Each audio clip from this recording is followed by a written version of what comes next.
сите тие проблеми може да се решат ако се решат овие круцијални работи како што се статусот на војниците. Зошто го кажувам тоа? Затоа што професионалниот војник кога гледа дека се ближи на 45 и гледа дека нема што после,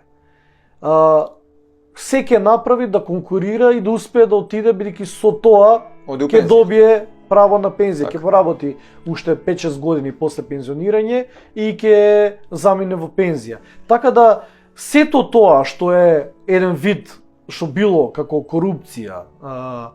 за таквите работи може да се сведе со ова кога ќе секој војник кој ќе добие после 45-та година пензионирање или некое другото барање што го имавме, кај што имавме еден таков предлог кај што професионалните војници баравме после 45-та година да преминат во агенција, државна агенција за обезбедување, кај што ќе обезбедуваат витални објекти од витално значење за државата и кај што ќе работат до наполнување 40 години стаж, а тоа е негде 51-52 години и да заминат со исти услови како и подофицерите и офицерите и цивилните лица.